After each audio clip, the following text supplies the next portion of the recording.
कोई भी अड़चन अब हमको प्रयास नहीं करना उसको दूर करने का, ये जिम्मेवारी हमारे प्रभु की है। और प्रभु के ऊपर अगर आपने भरोसा दृढ़ कर लिया तो हर अड़चन अड़चन बन जाएगी, भगवान की पूजा बन जाएगी। पर देखो, इस बात को लेकर के हमें अशुद्ध आचरण नहीं करना, गंदी बात पे नहीं उतर जाना कि आप बचा लेना जो भगवान हो। तो नहीं बचाएंगे, हम तुम्हें बता रहे। अगर उनको चैलेंज करोगे ना कि सत्संग में सुना है कि आप बचाते हो, बचा लेना भला, तो नहीं बचाएंगे। क्या करेंगे? डबल पिटाई करवाएंगे तुम्हारी, क्योंकि सुन के भी तुम मनमानी कर रहे हो ना, और जब पीटोगे फिर रोगे तो फिर बचा लेंगे। ये लीला बिहारी गुरु हैं, बहुत करुणामय है, इनसे उल्टा मत खेलना, नहीं तो अगर ये उल्टा खेलने लगे तो तुम पहचान ही नहीं पाओगे। कह रहे हैं अपने आचरण को जानबूझकर अशुद्ध ना करो, तुम्हारी सारी बुराइयों की जिम्मेवारी हरि ले लेंगे। शब्द पर ध्यान दीजिए, जानबूझकर तुम अपनी बुराइयों का प्रयोग मत करो, तुम्हारे में जो बुराई है वो श्री हरि स्वयं स्वीकार कर लेंगे। वो ठीक है, जैसे आग में मल पड़े या चंदन या लोहा पड़े या लकड़ी, आग सबको अपना रूप दे देती है, ऐसे हर बुराई हरि में जाके परम सद्गुण बन जाती है। हम जितना अपने आप को अच्छा बनाने का प्रयास करेंगे, ये संसारियों के समझ में नहीं आएगा, परमार्थ के पथिकों के लिए बात है, और यही विश्राम हो जाएगा। हम अपने आप को जितना अच्छा और बड़ा बनाने की कोशिश करेंगे, उतना ही हमारा प्रयत्न हमको नीचा गिरा देगा।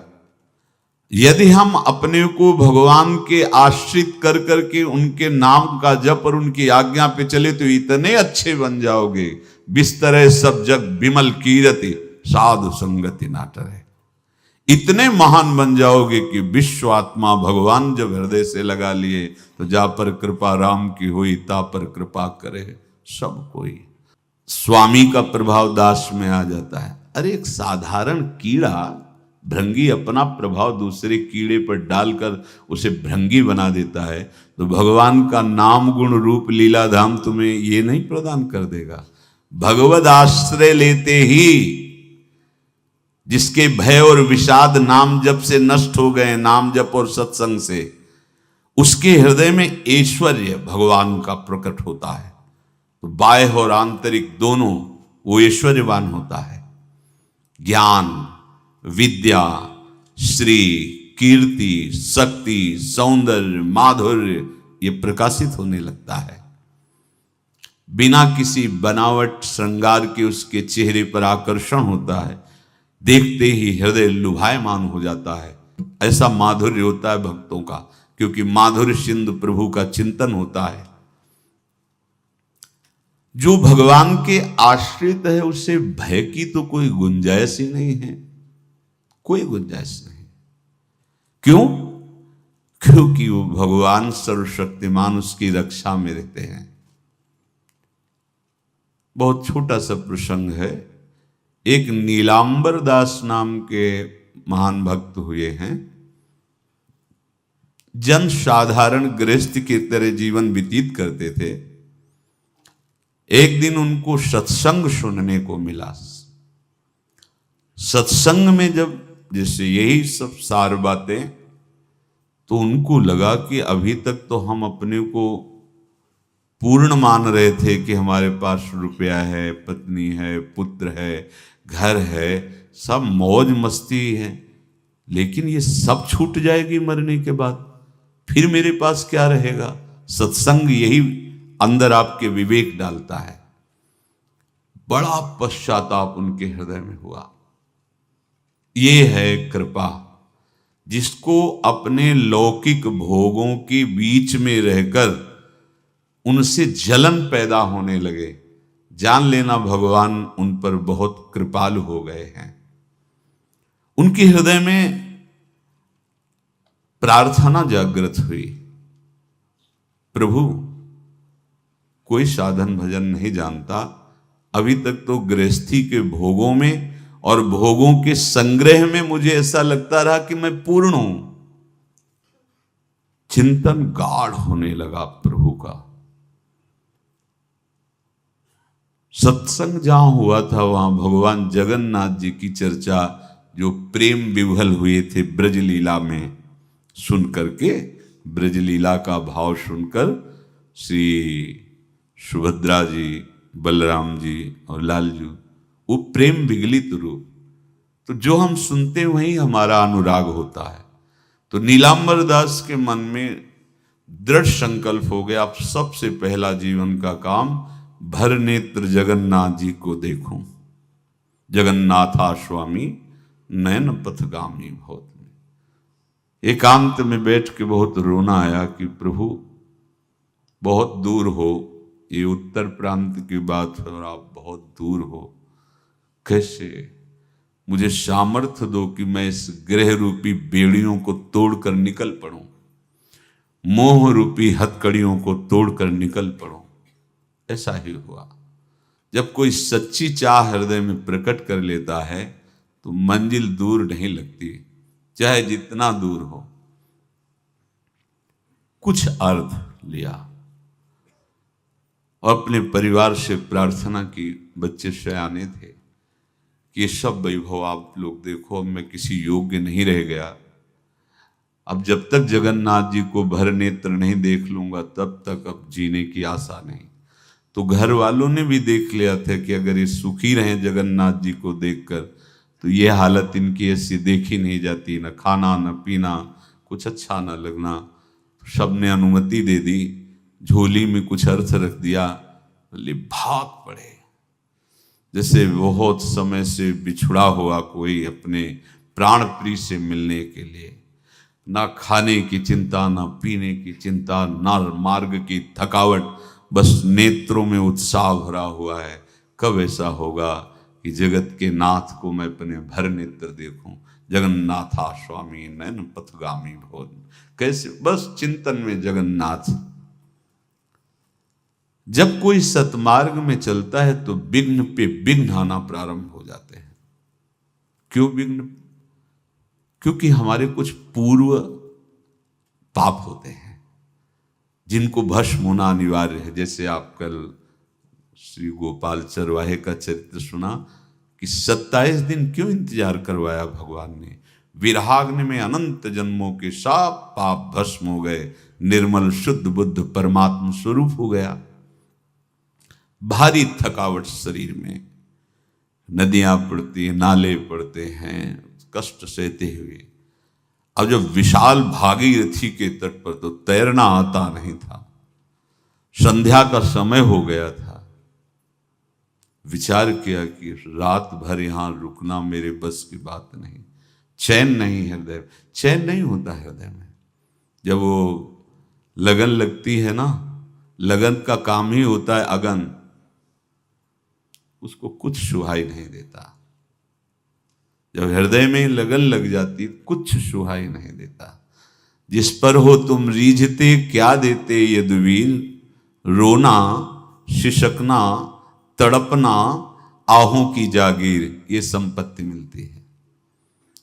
रोने लगे, प्रभु आप तो भव समुद्र पार करने वाले हैं, इस गंगा नदी को कैसे हम पार कर पाए, और हम रुकेंगे नहीं।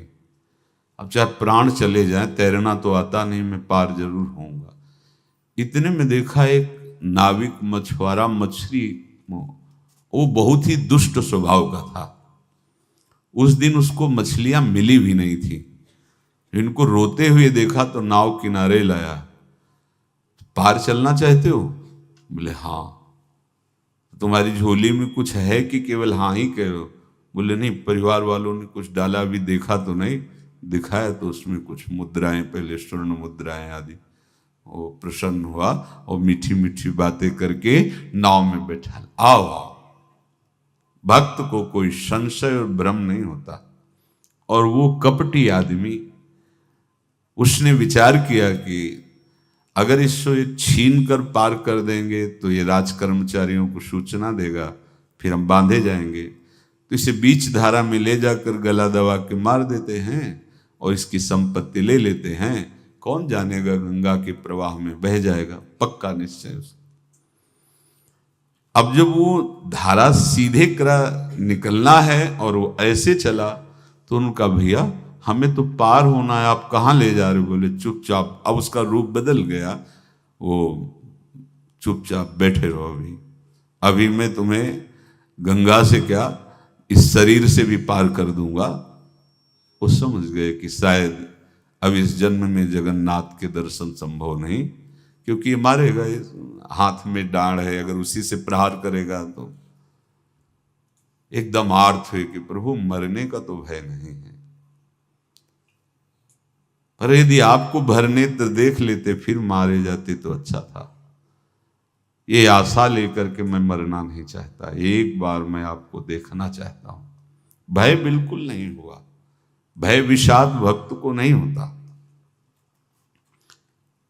देर लगी क्या, एक राज कर्मचारी की आवाज आई, ए नाविक तुरंत इधर नाव लाओ। और उस समय धनुष बाण चलते थे, तो उसने शीघ्रता की और दूर ले जाने के लिए तुरंत बाण संधान किया और कहा समझ ले अचूक निशाना है, एक में ही तो ढेर हो जाएगा, पहले वापस नाव लाओ। अब वो घबरा गया, वापस नाव लाए। तेरे मन में क्या विचार चल रहा है? तू इसको मारना चाहता है? अगर तुझे बचना है तो मेरे देखते देखते उस पार पहुंचा और इनको प्रणाम कर। कौन था ये? कौन ही राज कर्मचारी था? यही है भक्त। निर्भय होता, उसे कोई भय थोड़ी होता है। बड़े सम्मान से पार उतारा और पूछा तुम्हारा परिचय है क्या इस राज कर्मचारी से? बोले भैया ने जैसे आपसे परिचय नहीं, ऐसे उनसे भी परिचय नहीं। आप मारना चाहते थे, वो बचा दिए हैं। हमें लगता है दोनों में प्रभु की बड़ी कृपा है, और बस झोली लिए और भाग पड़े।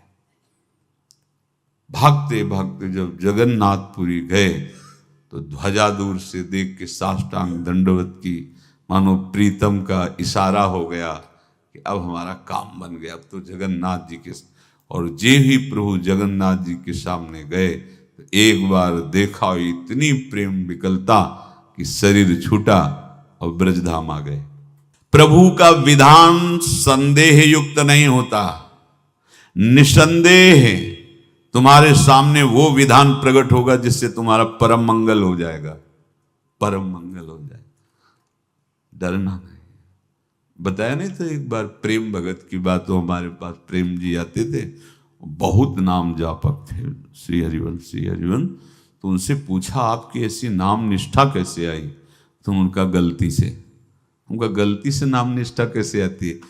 तो किसी पद के अधिकारी थे जिसमें किसी कानून के विरुद्ध उसमें दस्तखत कर देने से करोड़ों रुपया उनको प्राप्त होना था। तो रात्रि में ऑफिस में बुलवा के उन्होंने वो गलती कर दी दस्तखत की। बड़े अधिकारी थे और वो उनको पता नहीं था कि वो षड्यंत्र है, और पहले से कैमरा रख दिया गया था। पूरा वीडियो लेते देते, बातचीत करते, दस्तखत करते, सब प्रमाण। तो सुबह जो उनकी आरती उतारी गई समाज में, तो बस घर वाले भी उनसे कि जैसे पुत्र थे पत्नी कि पिताजी पापा आपसे ऐसी आशा थी, मार दिया हम सब लोगों को आपने। कब हम लोगों ने धन की मांग की आपसे, आप इस अवस्था में ऐसा कर। तो घर से ये वचन और बाहर तो सब उपहास उनका, और उन्होंने निश्चय किया रात्रि में आत्महत्या कर लेंगे। कर्म बड़ा विचित्र होता है। पर वो वृंदावन पहले से आते थे और हरिवंश उपासकों से मिलते रहते थे। गुरुदेव भगवान से भी उनका परिचय था। गलती किसी से भी हो सकती, चूक है, यही तो है ना। कंचन कामिनी कीर्ति, कहीं भी लुभायमान। शायद उनके मन में लगा होगा कि दस्तखत कर लेंगे और मिल जाएगा, वृंदावन वास करेंगे, झंझट छूट जाएगी। कुछ ना कुछ ऐसा आया होगा, क्योंकि वो अधार्मिक प्रवृत्ति के नहीं थे, पर क्रिया तो हो गई ना, वो षड्यंत्र था वो। उन्होंने सोचा रात्रि में अब हम प्राण त्याग देंगे। तो धाम आना और रसिकों के संग के प्रभाव से एक दिव्यता प्रकट हुई। वो सबके सामने सोने का नाटक करके लेट गए। तो परिवार वालों, नजर तो सबकी थी कि विक्षिप्त हैं, परिवार वालों को लगा सो गए। तो रात्रि जब सोए थोड़ा ऐसे, तो वास्तविक नींद आ गई और स्वप्न में देखा कि कोई उनसे कह रहा देखो तुम्हारे सिरहाने सेवक वाणी रखी है, इसको पकड़ो, मरने की जरूरत नहीं, सब ठीक हो जाएगा। जगह तो सेवक वाणी सिरहाने रखी हुई थी। जैसे एक भक्त को तुलसी दल नामक ग्रंथ सिरहाने रखा, अरे अलौकिक शक्ति संपन्न भगवान और भगवान के पार्षद हैं, बस सब बात हट गई और उनकी जिह्वा और उनके मन ने, जैसे ना मरने वाले को प्राण मिल जाए कि भाई प्राण रक्षा, ऐसा को श्री हरिवंश हमारे रसिक समाज में जब वो आते थे उनका अच्छा सम्मान होता था। तेजों में चेहरा वयो वृद्ध शरीर, श्री हरिवंश ऐसे चलता रहता, बात करते और श्री हरिवंश ऐसी नाम में रति देखी। देखो ना क्या हुआ, घटना क्या थी, दृश्य क्या था, जीवन बिल्कुल व्यर्थ हो क्या गया, लोक सम्माननीय जीवन बन गया, महात्मा बन गए और भगवत प्राप्त हो गए हैं, उनका शरीर छूट गया है। तो यहां कह रहे हैं कि तुम्हें किसी भी हेतु से अपनी चिंता नहीं अब करनी। प्रभु का विधान निसंदेह परम कल्याण में होता है, तुम्हें संदेह नहीं करना। कड़ुआ हो सकता है लेकिन अवसर तो मिल जाएगा श्री जी की तरफ भागने का। हम अपने को अच्छा साबित करने के लिए पूरा जीवन लगा दें, नहीं भाई, हम नीच आचरण वाले पर हम भागेंगे प्रभु की तरफ, लोक पावन करने वाले महात्मा बन जाओगे। सतरति शाह लोकांत, इसको बैठा लो, जीवन में काम आएगी, ये वस्तु काम आएगी, क्योंकि विपक्ष जोरदार है, माया कोई साधारण नहीं है। विश्वासी साधक का भगवान स्वयं जुम्मा ले लेते हैं, विश्वासी साधक का भगवान स्वयं। देखो, अपने मन में तुम किसी प्रकार की चिंता न रख करके ये आज से विश्वास कर लो कि अब मेरे जीवन में जो होगा, मेरे प्रियाजू के द्वारा किया हुआ विधान परम सुखप्रद होगा, परम मंगलमय होगा। विश्वासी भक्त का जब ये स्वभाव निश्चय हो जाता है कि मेरे प्रभु जो करेंगे वो मंगल करेंगे, तो परिस्थिति बुरी दिखाई दे सकती है, परिस्थिति भयावह दिखाई दे सकती कि अब तो सब गया, ऐसा लगेगा। लेकिन वो बहुत बड़े के हाथ में नियंत्रित है परिस्थिति। देखते देखते उस परिस्थिति का परिणाम निश्चिंत, निःशोक और निर्भय कर देने वाला हो जाएगा। भयभीत मत होना। बहुत ही अमृतमयी बातें हैं, अगर अपने साधन पथ पे हम इनको आदर्श मानकर चले तो बहुत जल्दी आनंद आ जाए। किसी भी अड़चन को तैयार रहो, ये काल क्षेत्र है, मृत्यु क्षेत्र है। कुछ भी, कभी भी, कहीं भी, कैसे भी, सबके सब मर सकते हो। अभी यही खंबा टूट जाए, बिल्डिंग गिर जाए, सब मर जाओगे। कहां जाओगे? जहां ऐसे सुन रहे हो ना, ऐसे निकुंज में चलेंगे। अब हमें किसी भी अड़चन से कोई भय नहीं, किसी भी अड़चन से भय नहीं। आप ये खिलवाड़ मत समझे। किसी भी अर्थ कोई तुम्हें नहीं रोक सकता आप श्री जी से मिलने के लिए। ये आगंतुक भय एक स्वाभाविक होता है। जैसे पूज्य श्री मंगनानंद जी सरकार सेनपुर, बहुत उच्च कोटि के ब्रह्मलीन महापुरुष, तो एक चौकी पर ऐसे बैठे हुए थे और बहुत से ऐसे संतजन परमहंस सब बैठे हुए थे और ब्रह्म चिंतन के विषय में चर्चा चल रही थी। तो एक संत आगंतुक वृंद आए ऐसे गंगा किनारे। तो उस समय स्वामी जी कह रहे थे मंगनानंद जी कि एक होता है विचार भय, वो संतों में कभी नहीं होता है, और एक होता है तात्कालिक भय, वो सबको व्याप्त हो जाता है। तो उन्होंने कहा कि स्वामी जी, वैसे हम आपका आदर करते, लेकिन इस बात पर हमारा मतलब मन नहीं बैठ पा रहा है कि जो ब्रह्म स्वरूप को जान गया है उसको विचार भय तो होगा ही नहीं, लेकिन स्वाभाविक भय कैसा हो सकता है? तो सिद्ध पुरुष थे। उनका स्वामी जी बैठो, प्रसंग पूरा होने के बाद फिर आपका उत्तर हो जाएगा। ऐसे चौकी लगाई, बैठे, और बैठे थे बट वृक्ष के नीचे।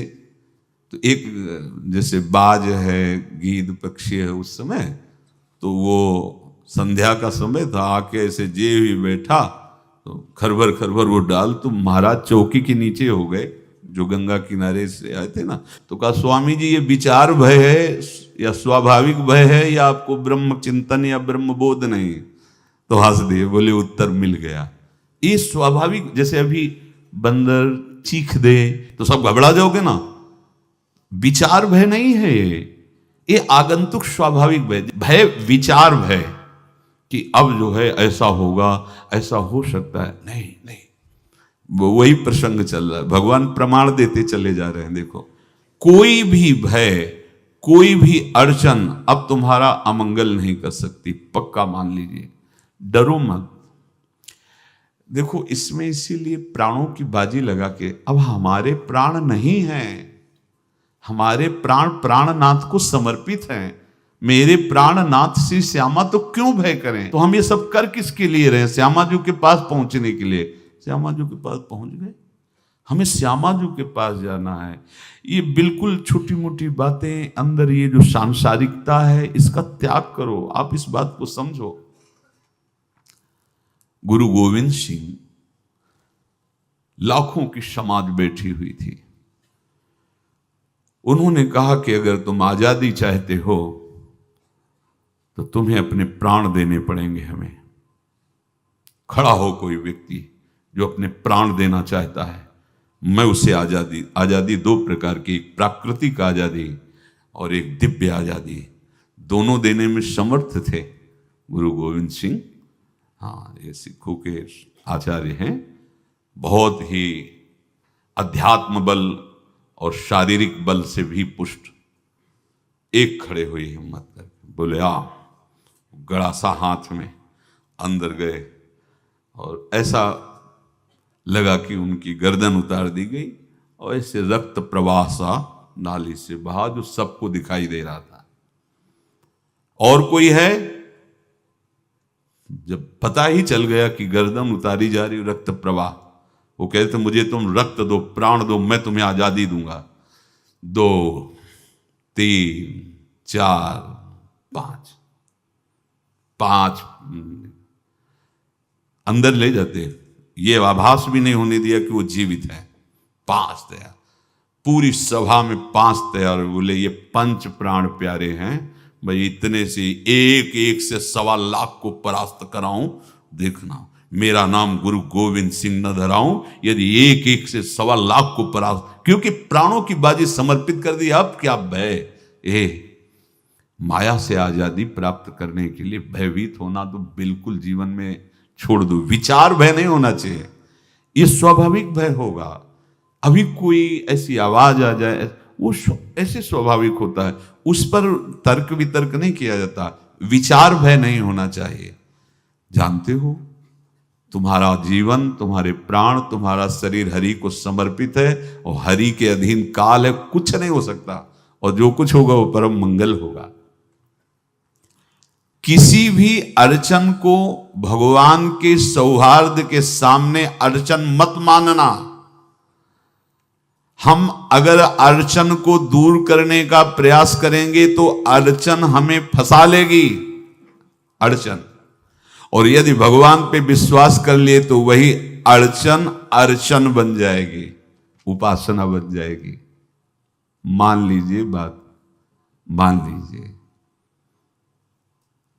आप लोग तो गृहस्थ में देखा होगा, हमने देखा है, बच्चा गिरा, रोने लगा, माँ उठाने आई, छाती से लगाया, वो माँ के थप्पड़ मार रहा है।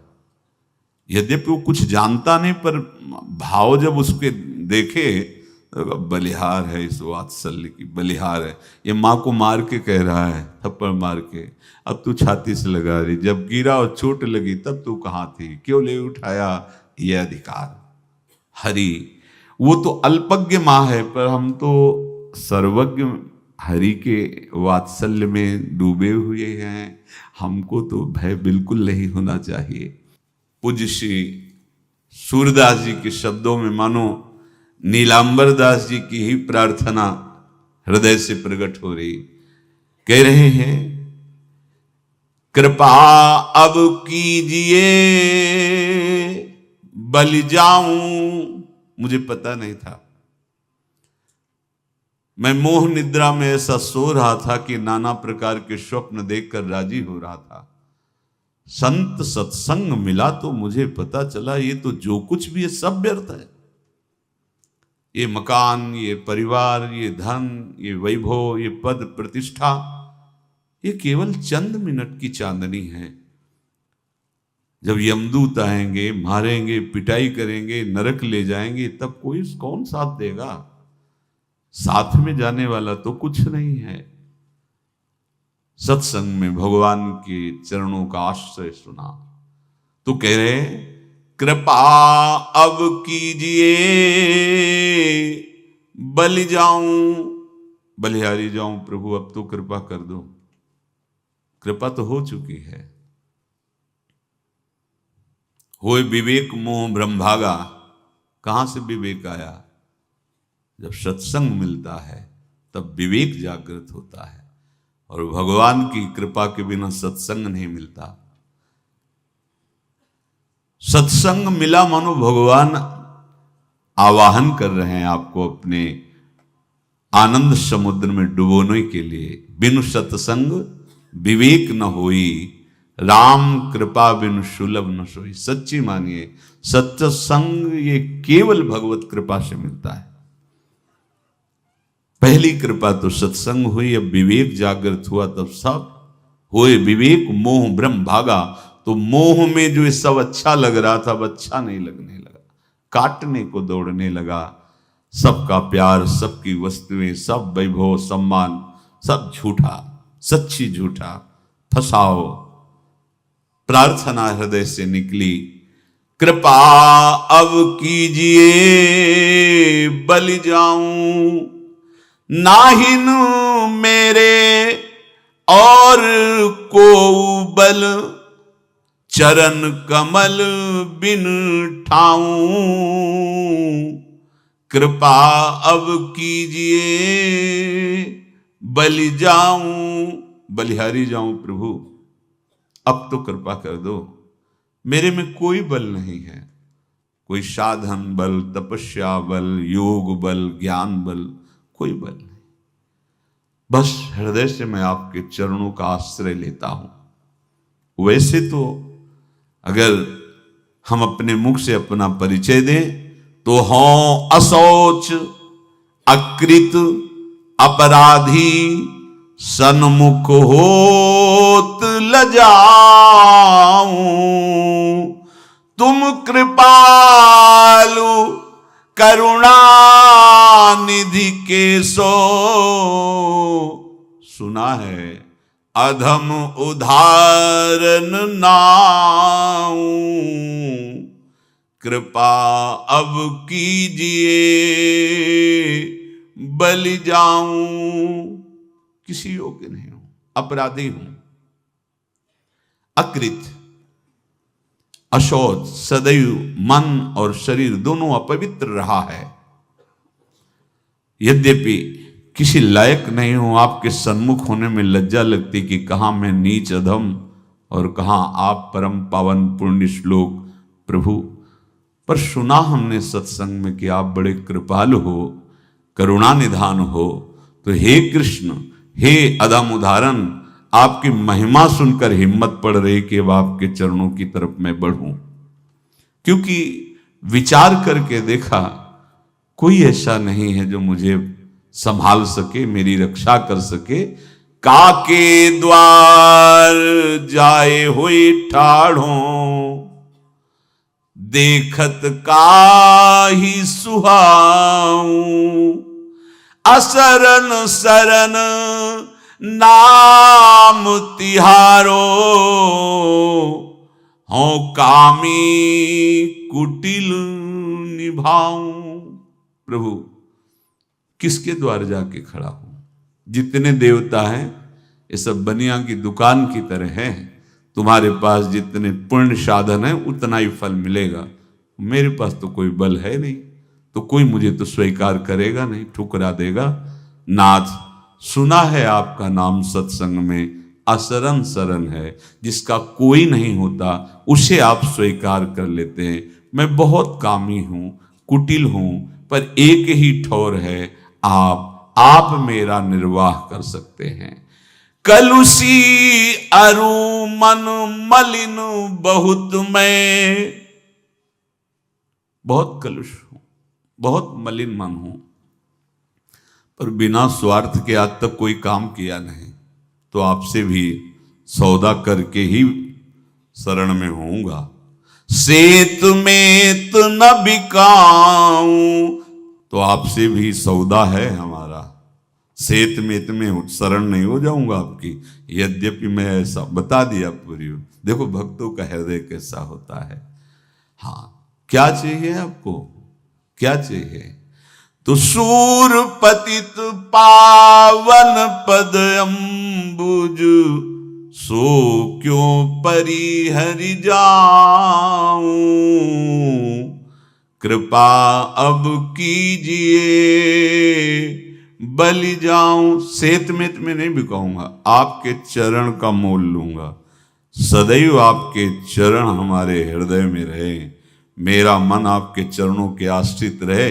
ये दे दो, अब मैं आपका ही हो गया, बिक गया। ये मूल्य आपको देना पड़ेगा। आप अपने चरणों का आश्रय और अपना चिंतन, हमारी तुम्हारी होड़ पड़ी है। ना जाने करिहो अब कहा तुम नागर नवल हरी, मोहि प्रभु तुम सो होड़ परे।